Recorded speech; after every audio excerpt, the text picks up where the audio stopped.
live in a paradoxical world. Never before has humankind had so many material, technological, and scientific resources at its disposal, and yet never before has it been so weak, hesitant, and deprived of its inner strength.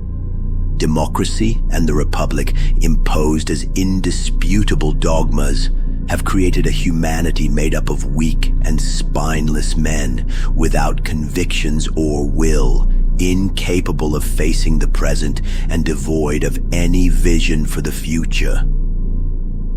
The self-proclaimed elite that shares domination over nations, peoples, and their future is composed of beings as stupid as they are corrupt, all interchangeable since they are cast from the same mold and prisoners of their illusions, ignorance, and fears. It is a fact that humanism, the poisoned legacy of the Renaissance, has trapped individuals in a universalizing morality that claims to elevate the soul and protect citizens, although in reality it neutralizes and destroys them. This humanism, so widespread in the West, is based on Judeo-Christian morality, which comes from elsewhere, the religions of the desert. These religions deliberately promote treacherous and unnatural values that instill in everyone the poison of guilt, fear of power, obsession with compassion, and submission to others. To the majority, to the most diverse and eccentric minorities, to the so-called chosen ones, to the despicable, powerful, to their zealous lackeys, and so on. One would have to be completely blind not to see the state of planet Earth at the beginning of the 21st century. What man has done to it in the name of his fine principles and remarkable spirituality. It is obvious that the degeneration of this humanity, with its base instincts, enslaved by money, overconsumption, superficiality, the virtual worlds, and many other things besides, is the direct consequence of a suicidal political correctness erected as a pillar of civilization. Given this sad state of affairs, should we accept what we are told is both inevitable and unassailable? Should we resign ourselves to losing ourselves, to regressing further and further until we are reduced to the condition of slaves, having willingly renounced all dignity and hope? The Star Wars saga is a major artwork of contemporary popular culture. Who has not heard of the Jedi and their epic battles against the formidable forces of the dark side? The movies' trilogies of very uneven quality, unfortunately, and the mass of derivative productions, films, series, comics, novels, video games, fan creations, etc., developed a whole collective imagination conducive to entertainment, collecting, and cosplay, and, more seriously, to metaphysical and political reflection. As surprising as it may be to many, the archetype of the Jedi Knight crossed the boundaries of fiction to become the representative of a quasi-religion recognized in several countries.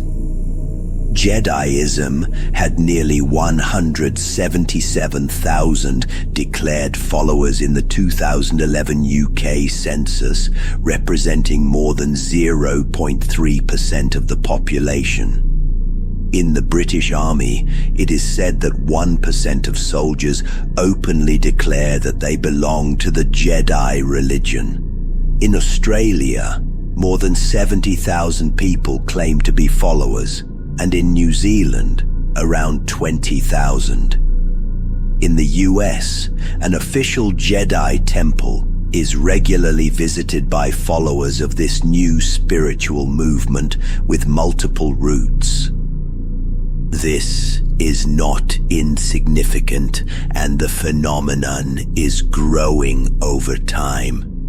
While Christian churches in Europe are emptying and gradually being replaced by mosques, thanks to the underground work of those we know, the West is facing a major spiritual crisis, not to say an existential one. Materialism may be enough to satisfy primitive beings, but sooner or later, individuals inevitably evolve to the point where they become interested in the immaterial, the esoteric, and this is where we come in.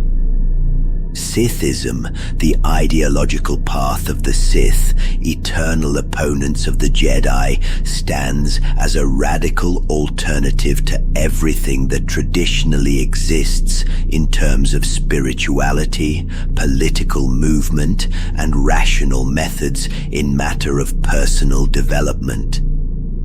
Being a Sith today is not a fantasy, a provocation, or a wild idea. It means rejecting widespread mediocrity, sterile egalitarianism, and political correctness that levels down and condemns any original and strong affirmation, any impulse towards singularity. It means denouncing the belief of a society that considers that everyone must be protected from everything, including themselves and their own potential. Where official discourse celebrates moderation, peace, conformism, and the mixing of genes and ideas, the Sith proudly assumes its identity and its desire to shape the world in its own image and according to its own desires, the necessity of perpetual conflict, and the natural hierarchy of power relations. For it is through tension, trials, and confrontation that individuals fulfill themselves and destinies are written. The way of the Sith cannot be the one of the majority.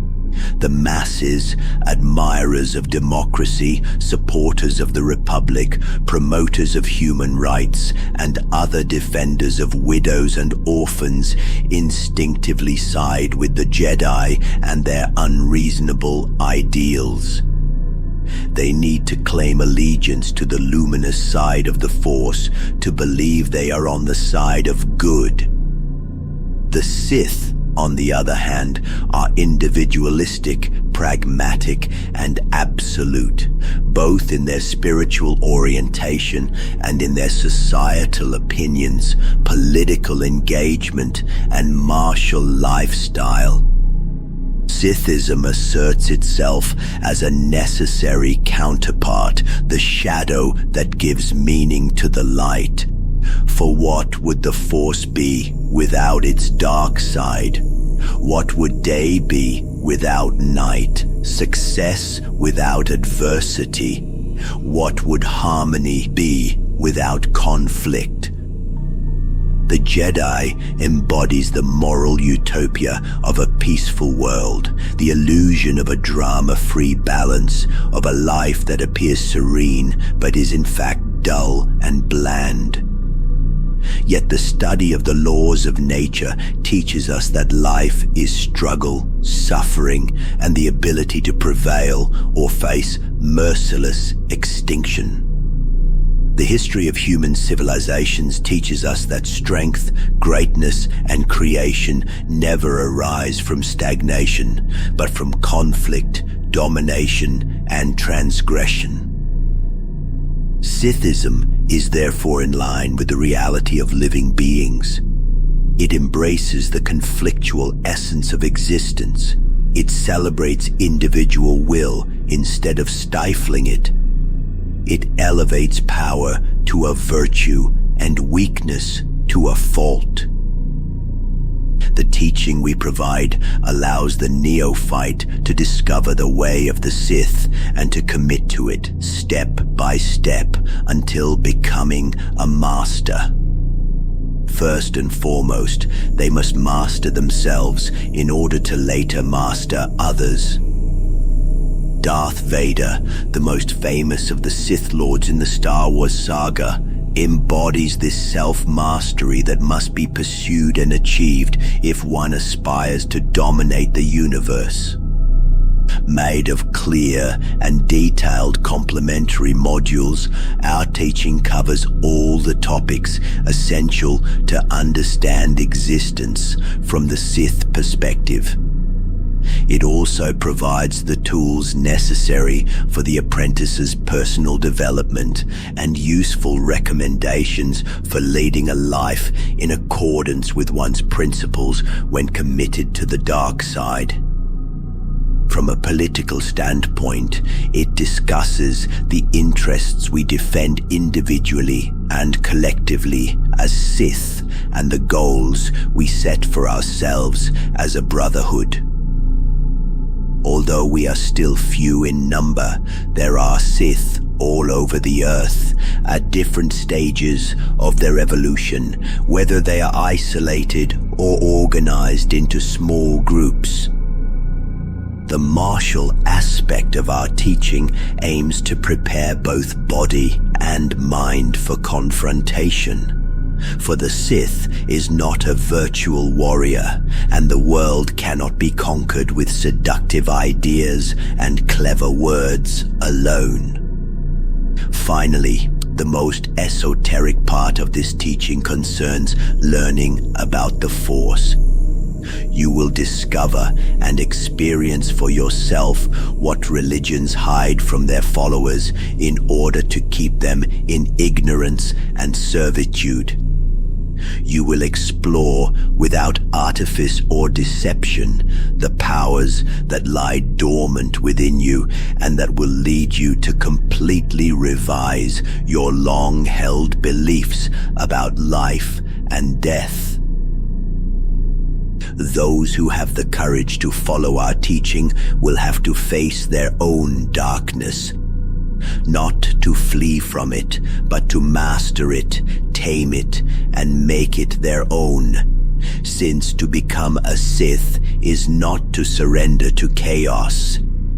It is rising above it through mastery, discipline, and willpower. Be warned that you will find little distraction or comfort in our teachings. They are not intellectual curiosity, amusing entertainment, or a means of cultivating your ego, or justifying your reprehensible tendencies. They are a forge, a crucible, and you will emerge transformed, profoundly so. You will not find ready-made morals, but a demanding, daring, and innovative path. The way of the Sith is not for the masses. It is only for those who ardently desire to emancipate themselves and achieve fulfillment.